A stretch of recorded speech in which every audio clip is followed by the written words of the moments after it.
आज हम जीपीएस के बारे में बात करेंगे। GPS means global positioning system. आज हम इसके बारे में बात करेंगे कि ये कैसे काम करता है। जीपीएस सिस्टम एक ऐसा सिस्टम है जिसकी मदद से हम किसी भी जगह, किसी भी गाड़ी, किसी भी चीज़ की लोकेशन आसानी से और बहुत एक्यूरेटली मालूम कर सकते हैं। जैसा कि आप लोग जानते होंगे कि आजकल हमारे मोबाइल्स में भी गूगल मैप्स आ रहे हैं जिसकी मदद से हम लोकेशन फाइंड कर सकते हैं। तो आज हम यही देखेंगे कि ये लोकेशन फाइंड करना कैसे इतना इजी हो गया हमारे लिए और ये ग्लोबल पोजीशनिंग सिस्टम कैसे काम करता है। तो सबसे पहले मैं आपको इसकी थोड़ी सी हिस्ट्री के बारे में बता दूं। अब अगर हम इसकी हिस्ट्री देखें तो हमें पता चलेगा कि यूएस गवर्नमेंट की तरफ से 1973 में मिलिट्री पर्पजेज़ के लिए ये प्रोग्राम शुरू किया गया था और इसका फर्स्ट सैटेलाइट 1978 में हवा में भेजा गया था और ऑलमोस्ट 1993 तक ये फुली फंक्शनिंग फॉर्म में आ चुका था।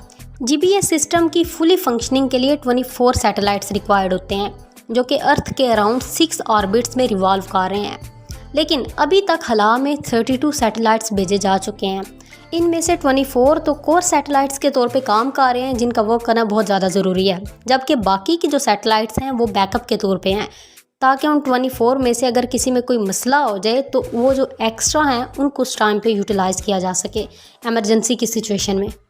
जीपीएस सिस्टम के 3 मेन कंपोनेंट्स हैं। सैटेलाइट्स जो कि हमने पहले डिस्कस कर लिए हैं, 24 सैटेलाइट्स रिक्वायर्ड होते हैं प्रॉपर फंक्शनिंग के लिए। दूसरा है ग्राउंड स्टेशन। ग्राउंड स्टेशन में रेडार सिस्टम लगा होता है जो सैटेलाइट्स की एग्जैक्ट पोजीशन के बारे में बताता है।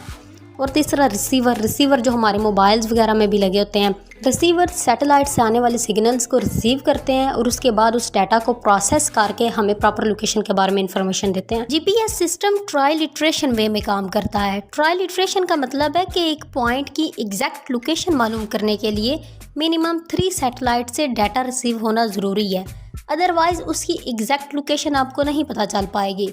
ये मैं आपको इस तरह से समझा सकती हूँ।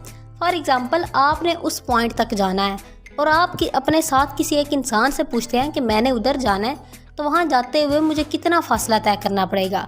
तो आपको वो इंसान बताते हैं कि यहाँ से वहाँ तक जाने में आपको 40 किलोमीटर का फासला तय करना पड़ेगा। लेकिन आपको ये नहीं पता चल पाता कि आपने 40 किलोमीटर कहाँ तय करना है, राइट की तरफ करना है, लेफ़्ट की तरफ करना है, या कहाँ करना है। तो हम वहाँ पे 40 किलोमीटर के रेडियस का एक सर्कल सपोज कर लेते हैं। अब फॉर एग्जांपल आप किसी दूसरी तरफ जाते हैं और वहाँ पे किसी और इंसान से पूछते हैं कि आपने उसी जगह पे जाना है, तो उसके लिए आपको कितना फासला तय करना पड़ेगा। अब वो आपको कहते हैं कि 70 किलोमीटर। अब 70 किलोमीटर भी आपको नहीं पता कि आपने किस डायरेक्शन में जाना है। वहाँ भी हम 70 किलोमीटर के रेडियस का एक सर्कल सपोज कर लेते हैं। अब ये सर्कल 2 पॉइंट पे एक दूसरे को इंटरसेक्ट कर रहे हैं। अब जिस जगह पे आपने जाना है वो जगह इन दोनों पॉइंट्स में से कोई एक हो सकती है, लेकिन अभी भी आपको क्लियर नहीं है। अब उसी पॉइंट की लोकेशन आप किसी और इंसान से किसी और जगह पे जाकर पूछते हैं कि यहाँ से वहाँ तक का कितना डिस्टेंस है। तो आप सपोज़ कि आपको पता चलता है 100 किलोमीटर। अब वहाँ भी आप 100 किलोमीटर के रेडियस का एक सर्कल बना लेंगे। ये तीनों सर्कल जहाँ पे जिस पॉइंट पे एक दूसरे को इंटरसेक्ट करेंगे वो ही पॉइंट है जहाँ पे आपने जाना है। इससे आपको आपकी एग्जैक्ट लोकेशन पता चल पाएगी। इसी तरह सैटेलाइट्स भी करते हैं। जब हमें 3 सैटेलाइट से डाटा मालूम हो जाता है तो उस जगह की एग्जैक्ट लोकेशन हमें पता चल जाती है।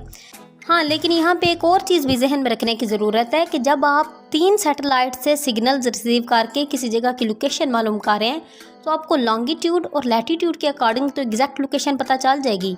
लेकिन अगर कोई लोकेशन आल्टीट्यूड पे है, आल्टीट्यूड मतलब हाइट पे है, ऊंचाई पे है थोड़ी सी, तो आपको नहीं सही से पता चल पाएगी।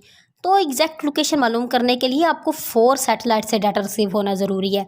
तो इसका मतलब है जब 4 सैटेलाइट से हमें डाटा रिसीव हो जाता है तो फिर लॉन्गिट्यूड, लैटीट्यूड, आल्टीट्यूड और साथ में टाइम का भी हमें एग्जैक्ट पता चल पाता है उस लोकेशन के अकॉर्डिंग। तो इसी तरह से ये जीपीएस सिस्टम काम करता है। होप सो आपको समझ आ गई होगी और आपके लिए ये एक इंटरेस्टिंग चीज़ होगी। ओके, अल्लाह हाफिज़।